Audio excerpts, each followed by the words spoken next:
Hello my dear students, देखिए बेटा आज मैं आप लोगों के लिए केमिकल काइनेटिक्स में कौन कौन से इंपॉर्टेंट टॉपिक्स हैं जो बच्चों के लिए मतलब जो फॉर शॉर्ट आएंगे ही आएंगे, जिससे क्वेश्चन बनेगा ही बनेगा।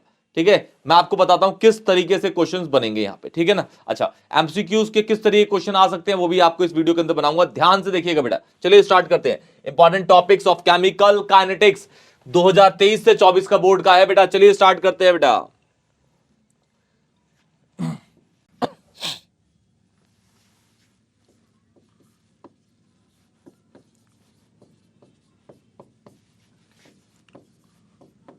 Important topics of chemical kinetics, ध्यान से बेटा बने रहिएगा।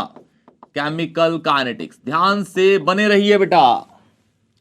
सबसे पहला आपको बताता हूं कि एमसीक्यू कि एमसीक्यू किससे बनेगा। वो बनेगा आपका रेट कांस्टेंट की यूनिट से, रेट कांस्टेंट की यूनिट से, units of rate constant, units of rate constant के मतलब रेट कांस्टेंट के की यूनिट से बनेगा, रेट कांस्टेंट। ठीक है।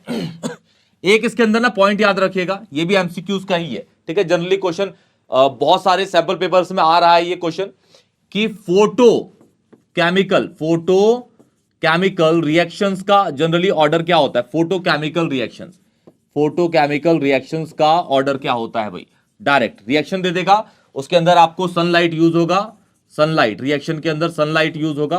सनलाइट आपको एच न्यू के रूप में दिखाएगा। एच न्यू आपको, आप सबने पढ़ा हुआ 10th 11th क्लास में, H nu is Planck's quantum theory की energy is equal to H nu, तो सनलाइट ही कहलाता है वो। फोटोकेमिकल रिएक्शन हमेशा क्या होता है, जीरो ऑर्डर होता है। इसको टारगेट पे रखिएगा, एमसीक्यू में ये पूछता है, जनरली पूछ रहा है बेटा ये वाला। ठीक है ना। अच्छा, इसके बाद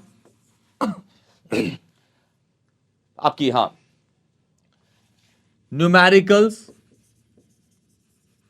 किस किस से आ रहे हैं। न्यूमेरिकल्स फर्स्ट ऑर्डर से, फर्स्ट ऑर्डर रिएक्शन से न्यूमेरिकल आएगा। दूसरा न्यूमेरिकल आपका अर्हेनियस इक्वेशन, अर्हेनियस इक्वेशन से। ठीक है। फोर्थ डिफरेंस बिटवीन, ये क्वेश्चन इंपॉर्टेंट, न्यूमेरिकल नहीं है ये लेकिन क्वेश्चन है। Difference between order and molecularity, order and molecularity. ठीक है, इस पे भी क्वेश्चन आ रहे हैं बेटा बहुत ज्यादा। ये तो हमेशा जब हम पढ़ते थे तब भी यही क्वेश्चन आता था, ये क्वेश्चन तो हमेशा आता था। ठीक है, हमेशा आता ही है, बहुत ज्यादा इंपॉर्टेंट है। ठीक है ना।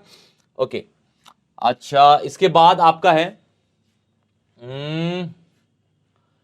इस तरीके कैटलिस्ट वाला याद रखिएगा। कैटलिस्ट, इफेक्ट ऑफ कैटलिस्ट याद रखिएगा। Effect of catalyst, effect of